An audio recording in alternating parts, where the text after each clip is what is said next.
This episode was originally released as a bonus episode of Real English Radio and is now being released to the public. Enjoy.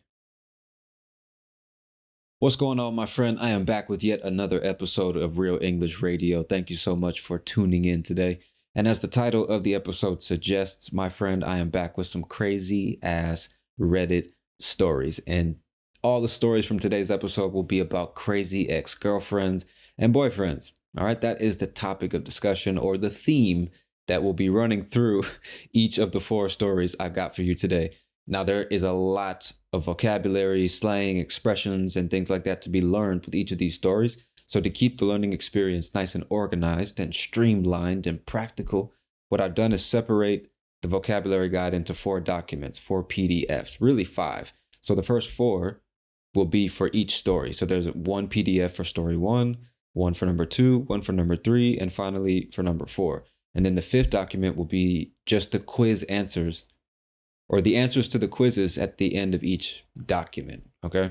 So that way, even if you can't listen to all the stories at once, or you don't want to try and study all that at once, because it's a lot of vocabulary, you can just do it in sections. Do 1 story today, 1 story the next day, and 1 story next week, or however you want to do it. But I tried to separate it to keep it easier to digest, all right? Okay, cool. So now that we've got the administrative tasks and housekeeping and community announcements out of the way, my friend, we are going to get right into these stories. Now, just as a reminder, we're talking about crazy ass ex-girlfriends and ex-boyfriends. All right, some of the worst partners to ever exist in human history, according to Reddit. All right, now we're gonna go ahead and get right along. Get right along. Who the fuck says that? Why did I say that? Nobody says that. We're gonna get right along into nobody says that shit. What was I trying to say? I was trying to say something like we're gonna get right into the story or move right along. That's probably why. That's probably the 2 phrases I was getting mixed up. But anyway, before this shit falls off the rails, as it often does, let's get right into story number 1. All right, so if you're looking at the vocabulary guide, you'll see the first line of this story says, "Oh, mine gets a little more in-depth than that." And you might be confused, like, what does that mean? What is this person referring to?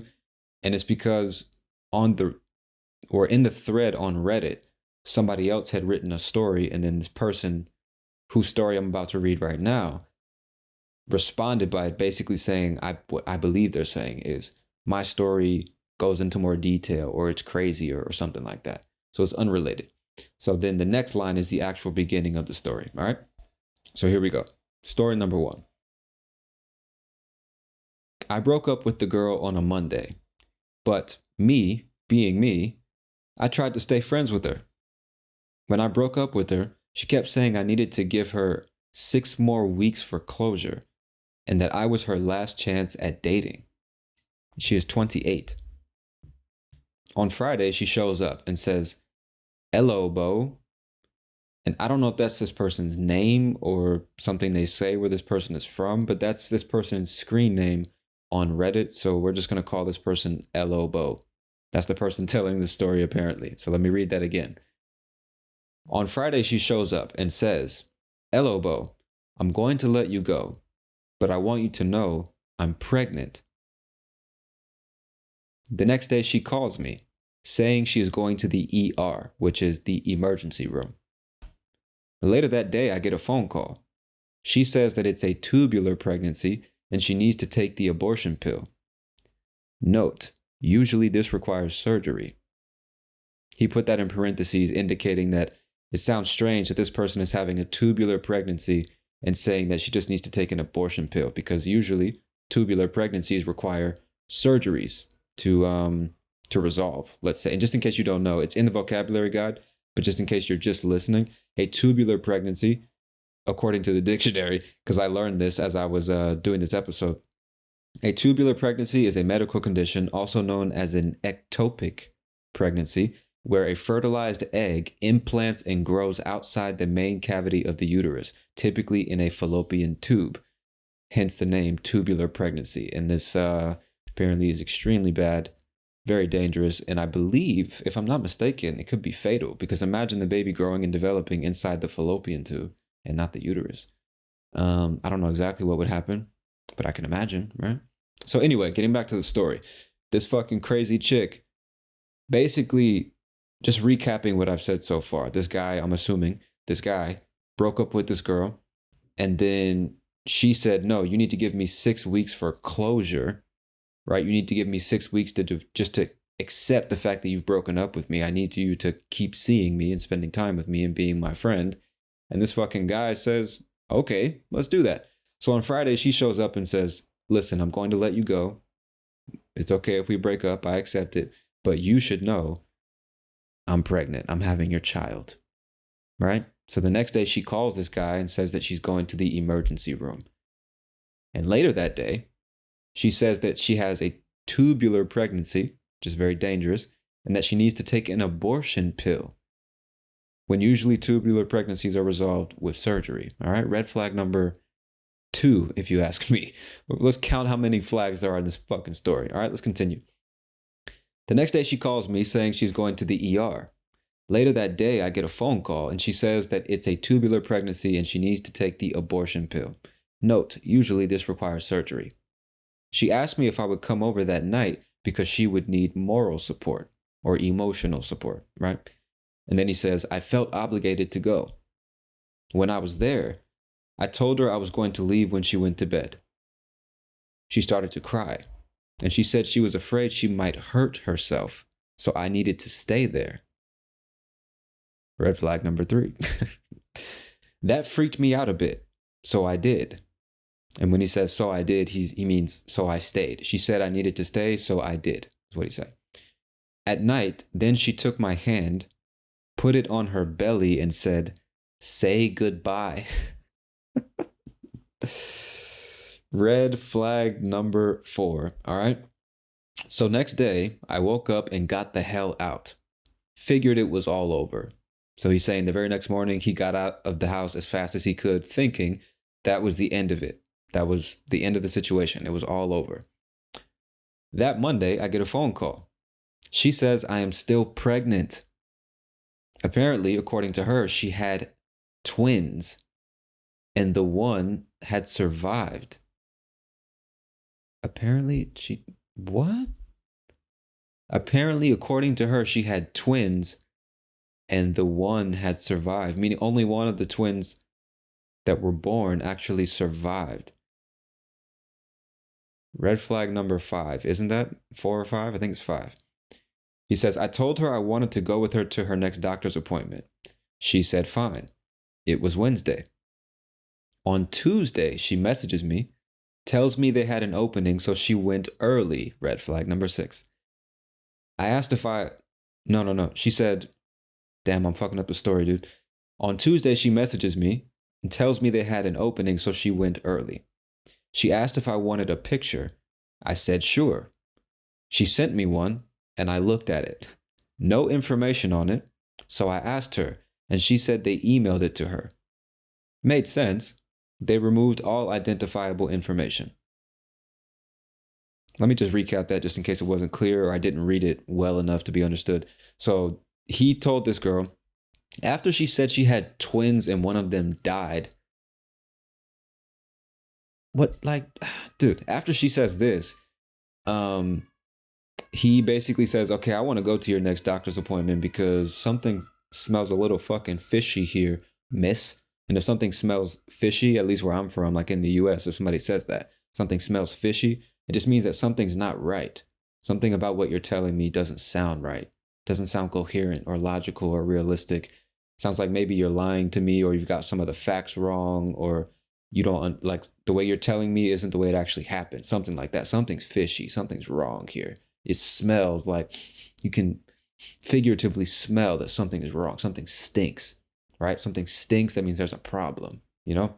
So anyway, he says, I want to go to your next doctor's appointment with you. And she said, okay, it's on Wednesday.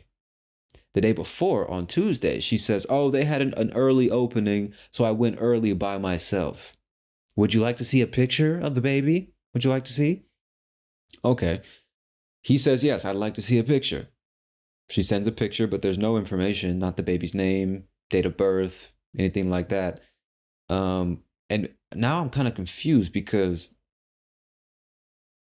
At first, he says, according to her, she had twins and the one had survived, meaning in the past tense. So what does he need to go to the doctor for? Like, why wouldn't he ask to see the baby? Or the baby's sick and in the hospital? Or the baby hasn't been born yet? I don't know. I just now realized that, but hopefully we'll find out. It's been a while since I've read this story, so hopefully we'll find out. Hopefully I haven't fucked it up by pausing so much. So let's just move on, shall we? Okay, so on Tuesday she messages me, tells me they had an opening, so she went early. She asked if I wanted a picture. I said sure. She sent me one and I looked at it. No information on it, so I asked her, and she said, meaning I asked her about it. He asked her about the photo, and she said they emailed it to her. Made sense. They removed all identifiable information.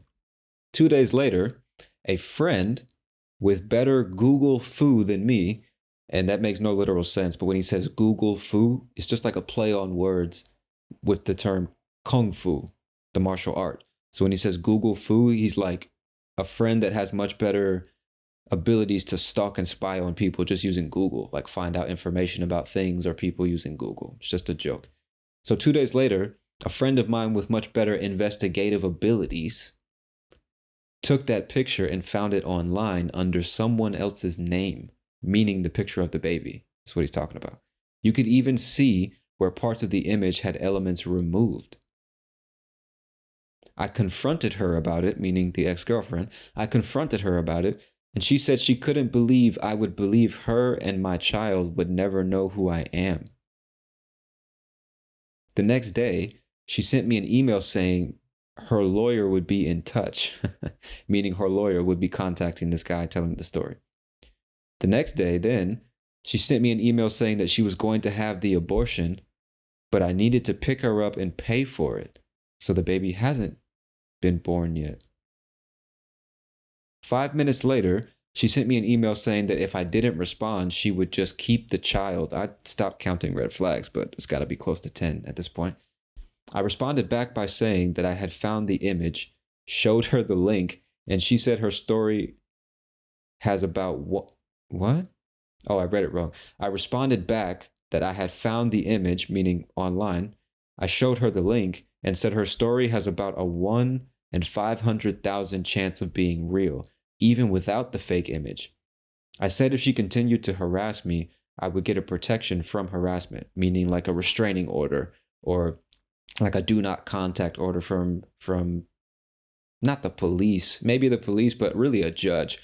And a restraining order is an order from the judge that basically says you cannot come within 200 meters of this person, or you cannot contact them, visit their house, or anything like that. You must leave them alone. That's a restraining order. So he's saying, if you don't stop harassing me and lying about having my child and all this fake bullshit, I'm going to get a restraining order. I'm going to report you. Okay. So 2 weeks went by, meaning 2 weeks passed, and I hear nothing. Then I get a call at 6 p.m. from her home phone number. The girl, that sounds very much like her, says that she is her cousin, going to be her lawyer, and I need to call back. Only problem, that callback number was her home phone number, so obviously this is fake as well. Oh, and this has been my last 3 weeks, so it's probably not even over. And if you're reading the vocab guide, you can see the last word, or not the last word, but the last thing he said was, so it's probably not even over. Prolly. That's the way he wrote the word. And this is a very, very, very informal, almost like colloquial way of writing the word probably. Probably, but a lot of Americans, especially in very informal situations, depending on where you're from, not everybody speaks this way. But where I'm from, a lot of people would say, especially younger people, we would say probably instead of probably, just because it's faster, it's easier. You know, for example, I'll probably be there around 5, or I'll probably do that. He'll probably do this. She'll probably say that. But I'm saying probably. You know what I'm saying? And sometimes we write that way, but in very informal situations, never in an email or any professional setting or anything like that. You will look very uneducated and unprofessional if you write the word probably, spelling it Prolly. It's not like a real accepted word in the dictionary, at least not to my knowledge. But just so you know, okay? But that is the end of story number 1, man. This crazy fucking this crazy ass lady, man. Dude, that's some really dark and evil shit when you stop and think about it. Like, and only women have that power. As a man, you don't have that power. Oh, you're gonna leave me? Well, guess what? I'm having your fucking child. You know what I'm saying? We can't. What are we gonna do? What the? We don't have that one. We can't play that card. That's some evil shit, man. That's some evil shit. You imagine what the last 3 weeks of his life must have been like, having to still go to work and pay bills and act like nothing's happening when this crazy ass chick who he's trying to break up with ends up saying, "Hey, I'm having your baby. Oh, guess what? It's a tubular pregnancy. Oh, guess what? It's going to be twins. Oh, guess what? One of them didn't make it. I'm only going to have one child. Oh, guess what? I'm going to get an abortion, but you need to take me to the clinic and pay for it. Oh, guess what? If you don't respond to this message, I'm not getting the abortion. Oh, guess what? My lawyer will be contacting you. If you don't call back, we're going to take legal action." It's like, dude, all because he said, "Listen, I don't think this relationship is working. I'd like to see other people." Doesn't that seem like a bit of an extreme reaction, ladies? Can we agree on that? Jesus fucking Christ. Oh, man. And you know what the craziest part about that is? There's no legal action being taken against her. You know? Like dude, for lying about being pregnant, having this dude's baby and all these complications, threatening to have the abortion, then not have the abortion. No, there's no legal ramifications for any of that shit. Anything she did or didn't do. You know? Jesus Christ, I feel bad for the next sorry son of a bitch who crosses her path, man. Jesus, oh, dude. That is like a specific kind of crazy, you know? That's a very specific kind of crazy, man. Oh, dude. I don't even. This show is not necessarily the platform for certain thoughts and ideas that run through my head. So I'm gonna keep a lot of that shit to myself and move right along to story number 2, my friends. We got quite a few stories to get through today. So let's move on to number 2. Hopefully you enjoyed number 1. And there's quite a bit to learn with the vocabulary guide. So remember to check that out if you got the access. And of course, no matter what tier you are on Patreon, you've got access to the Discord server. So you can ask any questions or start conversations about the stories. Just leave your own opinions or whatever you want, you know? But we're going to move right along to story number 2, my friends. Let's get right into it. Here we go. I went out of town for my best friend's wedding in which I was a bridesmaid. I didn't take my boyfriend at the time as per request of the bride. It's her day, and considering my boyfriend and I were on the outs at the time, I was not opposed to this. He's an ADD kid and didn't get his meds refilled before I left town for 4 days. This is his meltdown. Now, before we continue with the story, let me just restate that in plain English because it's important for the rest of this story. So this young lady, I'm assuming, obviously, young lady, she's a bridesmaid. She went out of town. She traveled to some other location to attend her best friend's wedding, and she was a bridesmaid, which is like basically the best friend. Hopefully the siren in the background isn't too bad. Some cops passing by in rush hour traffic, so my apologies if it sucks. But anyway, that bridesmaid is like the best friend of the bride, which is the woman getting married. The best man is typically the best friend of the groom, which is the man getting married. So she was a bridesmaid in her friend's wedding. That's the context of the story. And she went out of town for this wedding. Now, she didn't take her boyfriend with her as per request of the bride, meaning she didn't do it because the bride requested that she did not do it, right? She says it's her day, meaning the wedding day it's her day. It's all about her. And also considering the fact that this lady and her boyfriend were on the outs, which basically means not in a good stage of their relationship. They were maybe arguing a lot, just not communicating well. They weren't at the happiest time. Considering that as well, she was not opposed to not bringing her boyfriend, saying she was fine with this and it was no problem. Then she goes on to say her ex-boyfriend was an ADD kid.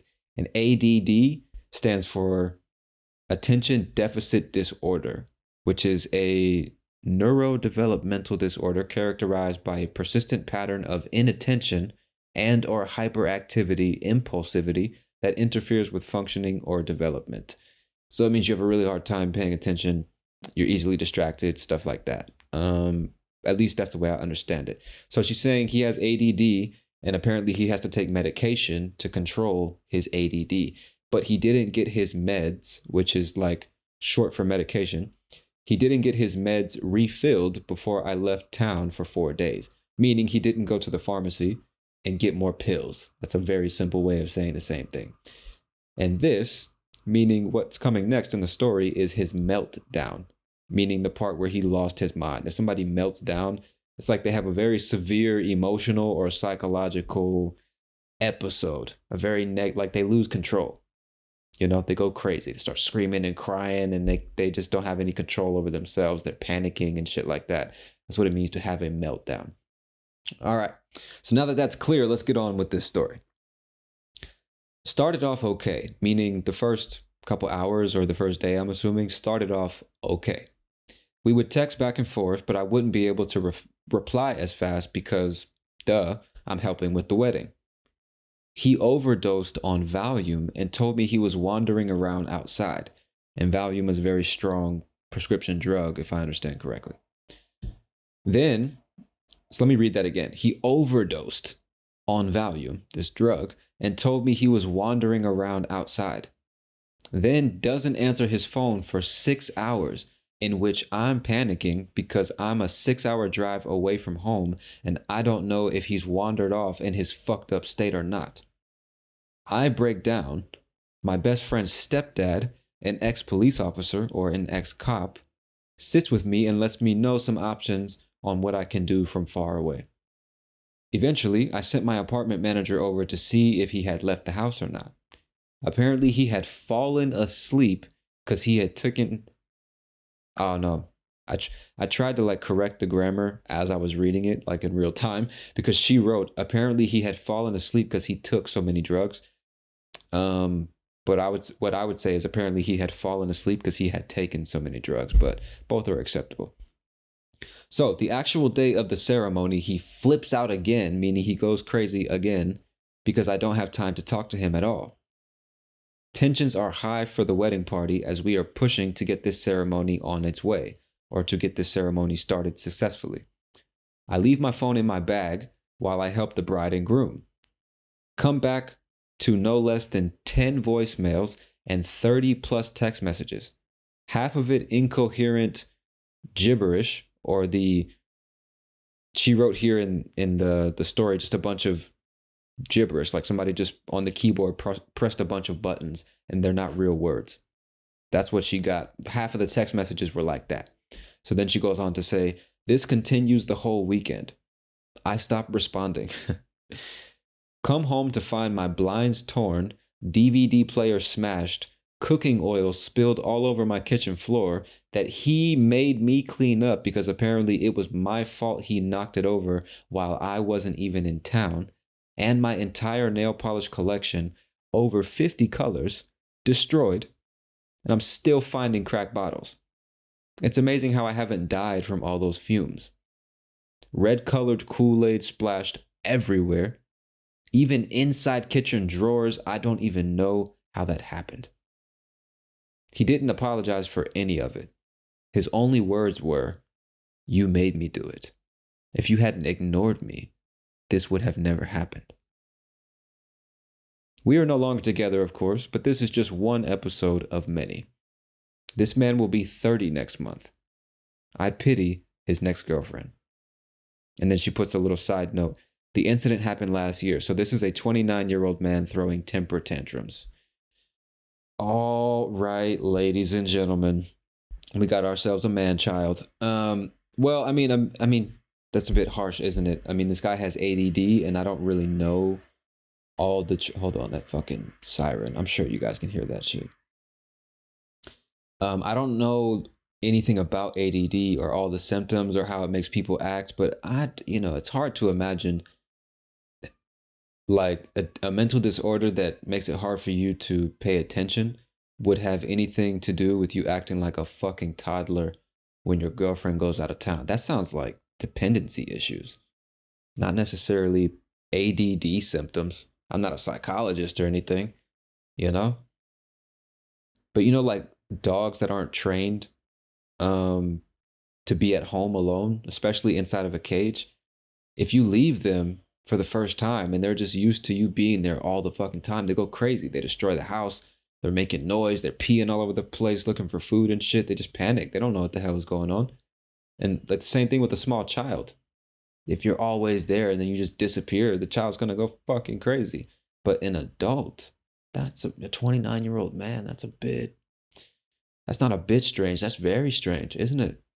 You know, your girlfriend travels away for 4 days and you destroy the place because she didn't text it back quick enough. That's, uh, just the thing I find most amazing about all these stories, and there are tons of them all over Reddit. There are tons of them in the streets when you talk to people, men and women. It really doesn't matter. Just crazy ass people doing crazy shit in their relationships, especially when it's the end of the relationship. Crazy breakup stories and shit like that. It's just amazing what some people will put up with.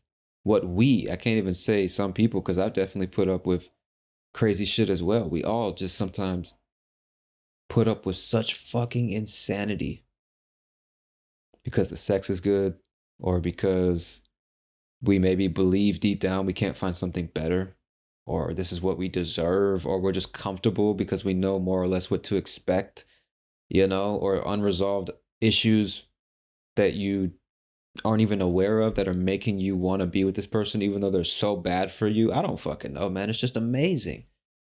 Because I'm sure most of us, if not all of us, most of us with dating experience, let's say, can look back on some of those relationships and be like, what the fuck was wrong with me? Why was I with that person? Why was I with that crazy ass chick, bro? What was I thinking? You know what I'm saying? Just so stupid. Just so fucking stupid, And what is it? How do we not see in the moment how fucking stupid we're being, And of course, on the other hand, you got to be thankful if you survive the experience relatively undamaged, let's say, and you're still capable of forming healthy relationships or at least better relationships in the future, then I guess you can be appreciative of the experience and just, try to learn lessons from it. You got new red flags to look out for. Hopefully you learned about yourself, more importantly than anything. Learned about yourself as a person, as a partner, and what you want and expect from your next relationship, if you want one. Stuff like that. I guess if we're going to look at it from a positive perspective, right? But I don't know. Just reading these stories, it's like, dude, what just that to me, an episode like that, that's the end of the relationship, bro. Like there's so many red flags. I don't know when she broke up with him after that episode, but for me, I'm not, no, dude, that's got to be the tip of the iceberg. Right? And I think she said, let me go back to the story. This is one episode of many. You get one of those with me, bro. Hell no, dude. No, dude. No. No. Sounds like a fucking liability. So anyway, that's story number 2, my friends. I'm curious to know what y'all think about that one. Jesus Christ. We're going to move right along to number 3. Remember that you don't have to listen to all these at once and do all the vocab guides at once and do all the review at once. You can take these one at a time, day by day. Just a quick reminder, because it is a lot to read through and see all the examples and all that shit. But hopefully you're at least enjoying the stories, man. We're going to move right on to number 3. All right, here we go. So they start the story by saying, I remember this in hindsight. At 21, I was dating with and living with a 20-year-old who had 2 parents who were involved in healthcare. We worked in healthcare. It was her ultimate goal to be an OBGYN. She studied the vagina, birth, and women's health even before she was done with her bachelor's. She had been diagnosed with irregular periods ages before we started dating. She was also on birth control. That didn't stop her from taking a home pregnancy test every time her period was 1 or 2 days off. I once not so jokingly told her that if we had Native American names, hers would be peas on sticks. She was obsessed with the idea. She was obsessed with the idea that her birth control wasn't working and I had knocked her up. She was obsessed with taking a home pregnancy test at least once every month to 2 months. So this woman is a walking red flag. All right, so let me just recap that because there's a lot of more advanced words and phrases there. So this guy was 21, dating and living with another 21-year-old girl. Her two parents worked in healthcare. She worked in healthcare and he worked in healthcare. All four of them. He did, the girlfriend and her two parents. Her ultimate goal was to become an OBGYN. And an OBGYN is a medical professional who specializes in the female reproductive system, pregnancy, childbirth, stuff like that, right? That was her ultimate goal. Now, way before they even started dating, she had been diagnosed with irregular periods, meaning they wouldn't come regularly around the same time every month. I'm sure you get what I'm saying. And she was also on birth control. Now that's relevant, and you'll see why well, very quickly in the next parts of this story. So even though she was diagnosed with irregular periods and she was on birth control, she was still obsessed with taking a pregnancy test every time her period was 1 or 2 days off. 1 or 2 days irregular. That's not really a natural thing to say, but anytime it would come 1 or 2 days late, she would need to take a pregnancy test to be sure she wasn't pregnant. She was just obsessed, even though she was on birth control and even though she knew her period came at irregular times. Like she knew that and still had to take pregnancy tests for some reason. And so then he, not so jokingly, meaning he said it in a joking way, but he wasn't really joking, you know? He said to her, if we had Native American names or indigenous American names, hers would be peas on sticks, which is like a joke because just in case you're not familiar with Native American culture, which I'm not either, I'll say that to be clear, but it's my understanding that they typically have names that mean something. Like my name is, this is not a real thing. I'm just giving an example. My name is Navajo, and that means warrior. Or my name is Navajai, and that means strong Blackfeet or something. You know what I'm saying? Like they have this name and then you translate it to English and it has deeper meaning that describes them as a person or their personality or something like that. So he's saying if you were a Native American, your name would be peas on sticks because you have to pee on the little stick that is the pregnancy test. Hopefully that joke is clear now, just in case it wasn't. All right. So she was obsessed with the idea that her birth control wasn't working and that I had knocked her up, meaning I had gotten her pregnant. To knock a woman up means to get her pregnant. It's like slang, you know, like an older slang term or expression for getting a woman pregnant, okay? She was obsessed with taking a home pregnancy test at least once every month to 2 months. All right, so let's continue. Warning, this part is NSFW or NSFL, which means not safe for work. And I believe NSFL is not safe for life, but this is the first time I've seen it. But NSFW just means like it's more graphic and it's not for the sensitive. You definitely shouldn't be looking at this at work because it'll probably violate some kind of policy and get fired or whatever. So warning, this part is NSFW. In 1 month, she had a really horrible period where she passed a bunch of lining and bled a ton. Any girl who has really bad periods knows that when they pass a bunch of uterine lining during their period, it's pretty nasty. She insisted that she had just miscarried our unborn child. She refused to take a pregnancy test to confirm, refused to acknowledge the fact that she had her period last month, and if she had miscarried, the zygote would be so tiny that she would never notice. Mind you, her parents were both registered nurses, and she read and watched everything about pregnancy and childbirth she could get her hands on. She refused to go to the doctor to get a blood test. Most times when you miscarry, there is enough HCG in the blood or urine that a pregnancy test ends up positive still. So let me just state that whole paragraph in more plain English. So 1 month she had a really bad period and passed a bunch of uterine lining, and it was pretty nasty. And she, instead of just assuming that was a bad period, she assumed that she just had a miscarriage, or she assumed that she had miscarried. So just in case you don't know what that means, it's like, it's what happens when the fetus is in the woman's womb, and for whatever reason, spontaneously, she loses the fetus. You see what I'm saying? Like she can, like, she passes the baby through her uterus down to her vagina, and it exits through her vagina, and but it's too small and undeveloped to survive on its own. I'm not educated or qualified enough to say any more than that, but that's my understanding of what happens when a woman has a miscarriage.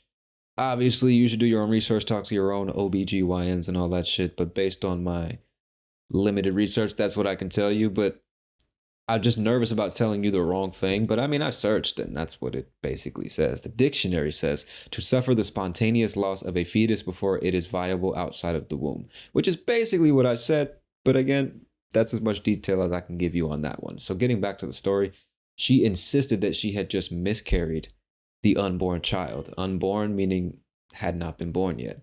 And she refused. The woman who was obsessed with taking pregnancy tests every fucking month now refuses to take a pregnancy test to confirm that she actually lost the baby. And she's just insisting that all that uterine lining was their miscarried baby.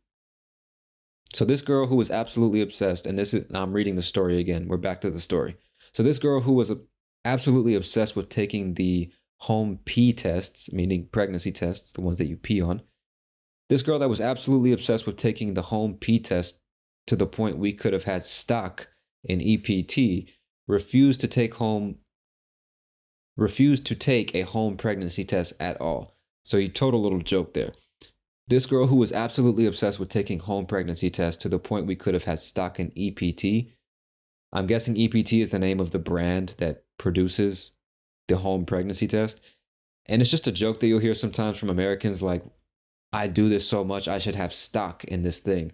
Like me, for example, if you've listened to the podcast for a long time, you know that I have a long-standing, I'm really not addicted anymore, but I had a long-standing addiction to Red Bull.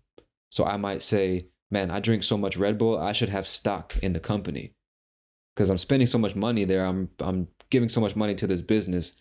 There's no way they're going to fail or go bankrupt. So I should just buy stock in the company because that way this product I love so much and consume so much, I can consume it and make money from the company's value. It's not funny when you break down jokes, obviously, but it's just so you can understand a bit of culture and what was funny about that. All right.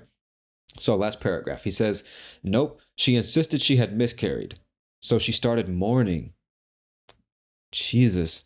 And I forgot to highlight that in the vocabulary guide, but to mourn someone's death specifically just means to go through that process of trying to accept the fact that this person is dead. You're grieving, your heart hurts, your soul hurts, and you're trying to go through the stages of acceptance that this person has died. So she started mourning their unborn child that she miscarried when, I'm just going to have to imagine, didn't really happen. She was never really pregnant. But obviously we don't know. We're just listening. You're just listening to the story. I'm just reading the shit. So let's just try and let's just try and finish this shit. He says, nope, she insisted she had miscarried. So she started mourning. She told her parents she had miscarried. She told all of our mutual friends she had miscarried, and then made me feel bad because I didn't grieve, meaning I didn't feel bad and cry and feel sorry for the baby that we hypothetically lost, right? She even named her period lining, meaning that red blood looking shit that passed through her vagina. She named it. And she gave it a male name because she knew it would have been a boy. And she bought a special miscarriage remembrance necklace from some vendor online so she could always wear it and never forget her poor miscarried uterine lining.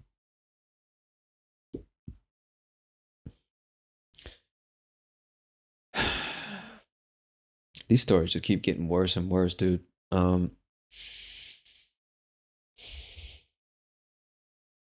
Again, a very specific kind of fucking crazy, if you ask me. That's a very specific kind of crazy. And obviously she's fucking batshit crazy, but another, you know, takeaway from this story is just because a motherfucker has been academically educated does not mean they are smart or have common sense. You know what I'm saying? Doesn't mean that they can listen to reason and that they think logically. They just pass the tests like everybody else who finished the course, you know? I'm not saying that a college degree in medicine or healthcare or whatever is worthless and that you don't know anything. I'm just saying. This woman whose parents were in the healthcare industry and this woman who studied in healthcare, her boyfriend studied in healthcare. She wanted to be an OBGYN, a specialist in pregnancy and the vagina and uterus and everything. Obsessed, like she was obsessed with taking pregnancy tests. Had a bad period, passed a bunch of uterine lining, and was just convinced that she was pregnant and then just had a miscarriage. Named the uterine lining, got a remembrance necklace, and mourned the baby's death. Told everybody about it. Man, that's I think, around the time when she gave the shit a name would be the time I'd be like, all right, I think it's time for me to get out of here. This is for me, this is the signal. This is my cue to exit this fucking relationship. You imagine what it would have been like having that as your mother. You know? Jesus H Christ, man. I'm not here to judge. I'm not here to judge. Maybe there's a reason she was so particular about that situation. I don't know. We don't know this lady. We just know the story that's being told, right? And if you thought those three stories were fucked up, I got to tell you, this one's not going to be any better, my friend. It's, as I'm reading these to you, I'm realizing they're actually pretty fucking dark, man. But hopefully you're enjoying them. Hopefully your sense of humor and sense for entertainment is as dark as mine is, because mine's pretty fucking dark. So if yours is not as dark as mine, please forgive me and just try to learn some real English. That's the point, right? Right? All right, we're falling off the rails. Let's move on. Let's get on to this last story, my friend, before we get out of here. All right, here we go. Story number 4. Here we go.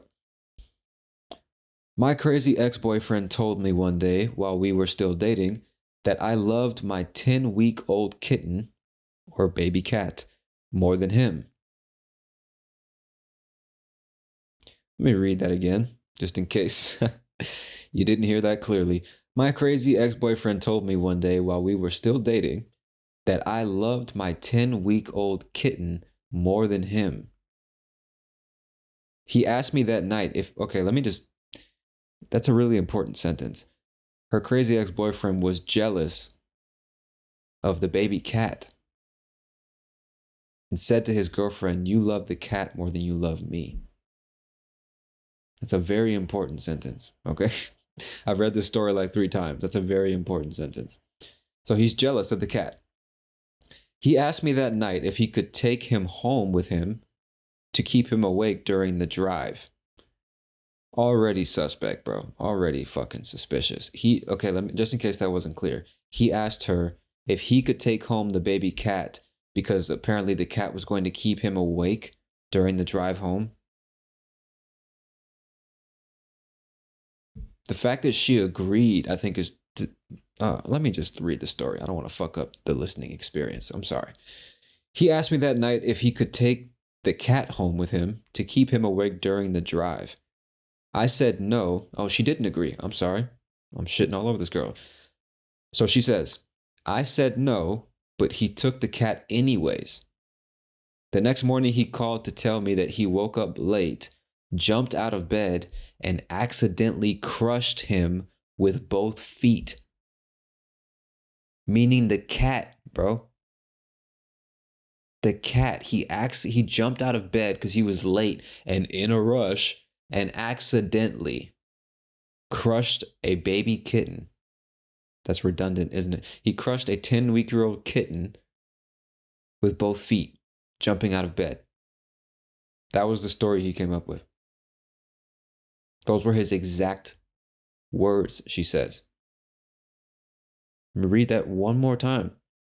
The next morning, he called me to tell me that he woke up late, jumped out of bed, and accidentally crushed him with both feet, in his exact words. He was all kinds of crazy, and this may even be the least terrible thing he did in our short time together. I really hate that guy. Fucking hey, dude. That's dark. That's fucking dark. And then this is not the end of the story, by the way. I'm just pausing so you can let that sink in, just so you can digest that little piece of the story. He says on Friday night, you know what, babe? I've been looking at all that time and all that love and affection you've been giving to the fucking cat. I think you love that cat more than me. You don't tell me I'm cute. You don't squeeze my cheeks. You don't rub my belly. You don't let me stand on your stomach like that. Huh? You don't let me shit in the box. Huh? The fuck is going on here? Huh? You don't look at me like that. Huh? The fuck, you don't buy me a special little bed? Huh? You don't post pictures of me on Instagram. I think you love that cat more than me. Huh? Is that what it is? You love the kitty cat? You love the fucking kitty cat more than me? Ashley, look at me. Look at me. You love that fucking cat more than me? Huh? Buying it food, giving it baths and shit. Do you love that cat more than me? Huh? Because if that's what it is, no, don't give me that fucking look, Ashley. Don't give me that fucking look. I need you to tell me right now. Do you love that cat more than me? Look at me. Do you love that fucking... You love that cat more than me. So that's how it is. Oh, okay. Okay. Okay. All right, you know what? Fuck it. Let's just turn back on the movie, babe. Let's just get back to the movie, shall we? 2 hours pass. The movie's over. And this clever motherfucker says, "Hey, babe, you know what? I'm headed home. You think I could take the cat with me? I'm kind of tired. I think that the cat will keep me up on the 10-minute drive home." And she says, "No, you cannot take the fucking cat with you. You're clearly jealous of the cat, and I'd feel more comfortable if the cat sleeps here with me." He says, okay, no, don't worry about it. I'll drink a Red Bull. Don't worry about it. Stop at the gas station, get a Red Bull, make sure I get home safe. No problem. All right. Good night, babe. I'll text you in the morning. I'll text you to let you know I got home safe. Okay. All right. Give me another kiss. I'll talk to you tomorrow. And she goes upstairs. And before he walks out the door, he grabs that little fucking kitty cat, puts its hand over the mouth so it can't fucking, as a last cry of help, takes that cat to his house. That little cat doesn't even know it's going to be murdered, right? Takes that cat home. And there's no way he jumped out of bed and crushed it with both feet. He probably just broke its neck or ate it for dinner or fucking, I don't fucking know. Just let it out on some random street corner and said, fucking figure it out. Who knows what horrific shit he did? It was, I guarantee it was probably 10 times worse than what he told her, which was already pretty fucking bad, right? Even the story he told her was really dark. You stepped on it and killed it, bro. That's dark. You gotta imagine if that's what he was willing to tell her, imagine what he actually did. Oh, Jesus fucking Christ. Anyway, so again, that wasn't the end of the story. I'm about to read the rest now because she added something after people started commenting on her story. She says, "For those of you who are asking, here is a response I made to someone with more of the story." And here's her response. "Okay, see, I have some concerns that he may also be a Redditor, meaning somebody that uses Reddit. But I've already put the story out there, so if he sees this, then I guess he sees this." And so what she's saying is she doesn't care. She's not worried if her ex-boyfriend sees this story on Reddit. Because I guess some of the other people on Reddit were commenting and saying, "You're not worried that he's going to see this and know that you're telling this story and blah, blah, blah." And she's basically saying, it is what it is. I already put the story on Reddit, so if he sees it, then he sees it, right? So let's continue. I won't go into much detail at all because it's still really hard for me, but let's just say he was also a sexual predator, and I don't believe I was the only victim during the time of our relationship and the short time after. I believe the other was a child, meaning the other one of his victims. Oh boy. I had no solid proof, but I did finally get the courage to report him. Unfortunately, it was too long after it had occurred and nothing was done in my case, and he was not charged in the other. I was able to break off contact shortly thereafter, so I'm not really sure what happened. But he had confirmed. No, I read that wrong, excuse me. But he had confronted my brother about it and tried to contact my mother, who managed to scare him away from me. Only after I got a threatening phone call from an unidentified person. The detective I was working with stopped contacting me, and the whole thing just kind of dropped, meaning the whole thing kind of just disappeared. People stopped talking about it or caring about it. I never got any real closure on the situation, and the whole thing still haunts me. And what she means with that last sentence is she never really got any final resolution to that story or that issue or anything. Everything just kind of disappeared. The guy disappeared. The police stopped calling. She doesn't know what the resolution was, and she'll always be left with that mystery. And that experience still kind of causes her emotional distress, probably lots of trust issues and just, you know, trauma, for lack of a better term, that is probably affecting her today and all the relationships she has or will have. At least that's what it suggests with her words, right? So let's continue. And for those of you who have taken to criticizing me for not seeing the red flags, all I can say to you is this.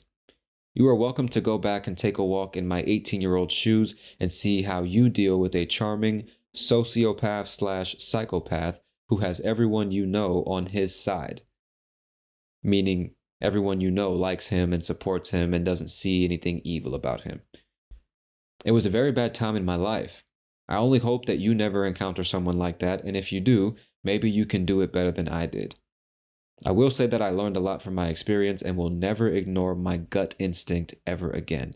And your gut instinct is that feeling you get in your gut, in your stomach, that intuition that tells you something's not right here, that intuition that tells you make that investment, talk to that girl, take that risk, go for that job, save that money. Just that you don't know why you have this feeling that this is the right thing to do, but something in your stomach just tells you this is it. This is what I should do. You don't know why you get this feeling in your stomach that there's something wrong with that lady or something wrong with that guy, but you just know something is off. Your spirit, your gut, God, your soul, whatever you believe in, is telling you. And a lot of times we refer to that as the gut instinct. Something that just comes out of nowhere and tells you the right thing to do or that something is wrong, you know? So she's saying, I will never ignore that instinct again. I will never ignore obvious red flags or obvious feelings that something is wrong. So then she says, I hope that this story will help others to learn that too, meaning to learn to never ignore their gut instinct, pay attention to the red flags, get out of toxic relationships as fast as possible, right? She says, it's incredibly important. And even if you feel silly or mean, listen to what your gut tells you and don't look back. And then she goes on to say, thank you guys for all the supportive comments. That really means a lot to me. And thanks to whoever gave me the gold. I'm guessing that's some prize on Reddit. I wish it could have been for something more positive, but either way, it brightened my day. And for those concerned about my well-being, thank you. This all happened a very long time ago. And I have since married a wonderful man and have a lovely little family of healthy, happy, safe pets. Thanks for listening to my story, and I hope that maybe it will help at least one person out there. Now, there you go, man. A beautiful ending. Sometimes you got to go through a lot of shit to find that diamond, right? Sometimes that's just the way it is, my friends. And it's amazing, man. This is why I always talk about on the podcast. Just listening to people, you will hear the craziest fucking stories, man. Like, even if you personally feel like you're not the most interesting person on the planet, you don't have a bunch of crazy stories that people would just love to hear, it doesn't matter. You don't have to have shit that's happened to you. You can just tell stories.